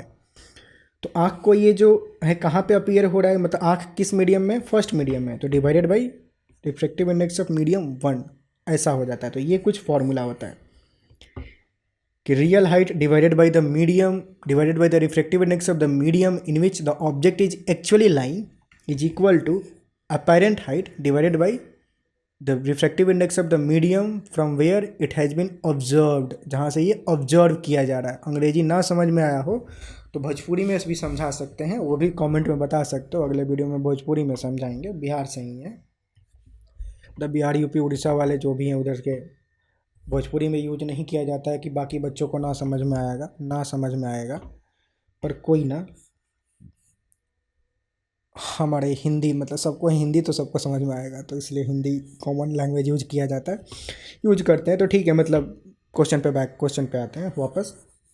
तो ऐसा कुछ फार्मूला होता है, ठीक। अब इस फार्मूले को ज़रा अप्लाई करें इसमें तो क्या हो जाएगा, तो इसमें रियल हाइट क्या है, रियल जो है वो 3 सेंटीमीटर है, ये वाला एक्चुअल है, रियल हाइट है। तो इस केस में जो एच आर है रियल, वो कितना है 3 सेंटीमीटर, मतलब इस सरफेस से कितना डिस्टेंस है 3 सेंटीमीटर पे। एच अपेरेंट क्या होगा वो हमें कैलकुलेट करना है, ठीक है। अब इस वाले केस में मतलब N1 क्या कौन सा रिफ्रैक्टिव इंडेक्स है, जहाँ से ऑब्जर्व किया जा रहा है, इसको ऑब्जर्व कहाँ से किया जा रहा है, हवा में, इधर बाहर से ऑब्जर्व किया जा रहा है। तो बाहर से ऑब्जर्व किया जा रहा है, तो जो बाहर वाला मीडियम है उस वो क्या बन जाएगा, N1 बन जाएगा। तो ये N1 की वैल्यू क्या है 1, और जो ऑब्जेक्ट है वो किस मीडियम में लाई कर रहा है, इस वाले मतलब मीडियम में लाई कर रहा है। तो इसका रिफ्रैक्टिव इंडेक्स कितना है, ग्लास का रिफ्रैक्टिव इंडेक्स दे रखा है 1.5, तो जो N2 है वो क्या बन जाएगा 1.5 बन जाएगा, ठीक। अब फॉर्मूला अप्लाई कर देते हैं कि रियल हाइट HR, अब रियल हाइट मतलब यही वाला बेसिकली फॉर्मूला अप्लाई करेंगे। तो HR की वैल्यू कितना है 3 सेंटीमीटर, तो 3 divided by refractive index of second medium मतलब ये वाला मीडियम, उसका रिफ्रैक्टिव इंडेक्स कितना है 1.5, तो divided by 1.5 is equal to apparent, जो कि हमें कैलकुलेट करना है HA divided by refractive index of the medium from where it is observed, कहाँ से ऑब्जर्व किया जा रहा है इस मीडियम से, उसका रिफ्रैक्टिव इंडेक्स 1। तो यहाँ से अपने को 15 को क्या लिख मतलब 1.5 को क्या लिख सकते हैं 15, 10 जो है वो ऊपर आ जाएगा, फ़ोन बाद में रिसीव करते हैं, देखते हैं, इज इक्वल टू HA मतलब अपेरेंट। तो 3 से ये 5 टाइम्स में, 5 से ये 2 टाइम्स में, तो जो अपेरेंट हाइट है HA वो कितना हो गया 2 सेंटीमीटर, ठीक। तो मतलब यही बेसिकली हमें कैलकुलेट करना था कि मतलब यहाँ पे अपीयर होगा, तो अपीयर कितना आया है, अपेरेंट कितना आया 2 सेंटीमीटर, 2 सेंटीमीटर मतलब इस सरफेस से वो 2 सेंटीमीटर के डिस्टेंस पे यहाँ पे कहीं ऑब्जर्व होगा। तो बस वही refractive index of the glass, मतलब जो हमसे पूछा जा रहा है कि bubble is viewed along the diameter, how far from the surface will it appear, तो सरफेस से कितना डिस्टेंस पे अपीयर होगा 2 सेंटीमीटर के डिस्टेंस पे। तो मतलब यही अपना जो है वो फाइनल आंसर हो जाएगा, ठीक। ठीक है, तो नेक्स्ट क्वेश्चन पे आते हैं। अगला सवाल दे रखा है, द डायग्राम शोज, मतलब कुछ फोटो इधर दे रखा है, फोटो को देखते हैं। तो फोटो के बारे में क्या बोल रहा है, the diagram shows the path of 2 light ray from an object, the object is 10 centimetre in the front of lens as shown in the diagram, मतलब जैसा कि फोटो में दे रखा है, ये जो ऑब्जेक्ट है वो मतलब लेंस से 10 सेंटीमीटर के डिस्टेंस पे लाई कर रहा है, ठीक है। अगला बात क्या बोल रहा है, which of the following statement is true about the given diagram, मतलब फ़ोटो के बारे में कौन सी बात सत्य है। बात क्या बोल रहा है वो देखते हैं। तो बात बोल रहा है कि द लेंस इज कन्वर्जिंग, तो कुछ कन्वर्जिंग के बारे में बोल रहा है, या फिर डाइवर्जिंग, और फोकल लेंथ के बारे में बोल रहा है। तो बेसिकली हमें 2 चीज़ गेस करना है कि लेंस डाइवर्जिंग है या फिर कन्वर्जिंग है, और उसका फोकल लेंथ के बारे में क्या कमेंट कर सकते हैं। तो पहले तो फ़ोटो को अगर देखेंगे तो फ़ोटो देख के सीधे समझ में आ रहा है कि लेंस कौन सा है, कन्वेक्स लेंस है। तो कन्वेक्स लेंस कैसा होता है, कन्वर्जिंग इन नेचर होता है, मतलब उस पर जब पैरेलल रे ऑफ लाइट जाएगा तो वो कन्वर्ज करता है एक पॉइंट पे। तो लेंस तो कन्वर्जिंग इन नेचर है, तो इस बात से जो थर्ड और फोर्थ बात है वो तो असत्य हो गया, मतलब वो गलत हो गया। नेक्स्ट बार क्या बोल रहा है, फोकल लेंथ के बारे में बोल रहा है। तो फोकल लेंथ के बारे में क्या कमेंट कर सकते हैं, अब ज़रा फोटो को अगर देखेंगे तो फोटो में ऑब्जेक्ट यहाँ पे है, और इससे जो 2 लाइट जा रहा है वो दोनों ही लाइट इधर जाके डेविएट कर रहा है, मतलब वो दूर जाते जा रहा है, ये दोनों ही लाइट दूर जा रहा है। अब इस साइड इन दोनों ही रे का कभी भी मिलन नहीं होगा, वो दोनों एक दूसरे से कभी नहीं मिलेंगे। इस साइड पे इधर मिलन होगा नहीं, तो मतलब इधर इमेज कहीं बनेगा नहीं। तो उसके लिए क्या, ज़बरदस्ती इन दोनों को मिलाएंगे, ज़बरदस्ती मिलाएं तो पीछे की तरफ दोनों को एक्सटेंड करें तो इस साइड में कहीं पे वर्चुअल इमेज का निर्माण होगा। तो मतलब यहाँ पे कहीं वर्चुअल इमेज बन रहा है। अब कन्वेक्स लेंस के केस में वर्चुअल इमेज कब बनता है, जब ऑब्जेक्ट को फोकल लेंथ और पोल, मतलब फोकल लेंथ और ऑप्टिकल सेंटर, मतलब जो लेंस का सेंटर होता है उसको ऑप्टिकल सेंटर बोलते हैं। तो फोकल लेंथ और ऑप्टिकल सेंटर के बीच में जब ऑब्जेक्ट रखा हुआ होता है तभी जो इमेज बनता है वो वर्चुअल इन नेचर होता है, ठीक। मतलब यहाँ पे तो यानी कि इस लेंस का जो फोकल लेंथ होगा वो कितना होगा, ये 10 सेंटीमीटर है, तो फोकल लेंथ कहीं इधर लाई करेगा, मतलब focal length more than 10 centimetre होगा इस लेंस का, ठीक। तो focal length of the lens is greater than 10 centimetre, मतलब फर्स्ट वाला ऑप्शन जो है वो करेक्ट हो जाएगा, ये सेकंड ऑप्शन इनकरेक्ट हुआ, ठीक। तो ठीक है, इसी के साथ इस वीडियो के जितने भी क्वेश्चंस थे वो कंप्लीट हुआ, मतलब 16 प्रॉब्लम्स अराउंड हमने इस वीडियो में सॉल्व किया। तो यहाँ पे इस वीडियो की समाप्ति करते हैं। आई होप कि चीज़ें समझ में आई होगी। कैसा लगा ये वीडियो, मतलब चीज़ें समझ में आ रही है, नहीं आ रही है, नहीं आ रही है तो क्यों नहीं आ रही है, आ रही है तो क्यों आ रही है, और उसमें क्या इंप्रूवमेंट किया जा सकता है। क्वेश्चन का जो स्टैंडर्ड था वो कैसा था वो नीचे कमेंट में बताना है कि मतलब क्वेश्चन का स्टैंडर्ड सही है या फिर और लेवल बढ़ाया जाए या फिर लेवल थोड़ा कम किया जाए या फिर ठीक ठाक लेवल है, अच्छा खासा है, वो बता सकते हो। और बाकी का क्या सजेशन है, मतलब आगे के जो वीडियोज़ हो उसमें और नंबर ऑफ़ प्रॉब्लम्स को थोड़ा और इंक्रीज़ किया जाए, क्योंकि वीडियो का लेंथ जो है अप्रॉक्सीमेटली 2 घंटे के आसपास हो जाएगा, 1 आवर 45 मिनट के आसपास, दोनों मर्ज करके चेक करना पड़ेगा एग्जैक्ट, पर ओवरऑल 1 आवर 45 मिनट के आसपास कुछ वीडियो बनेगा।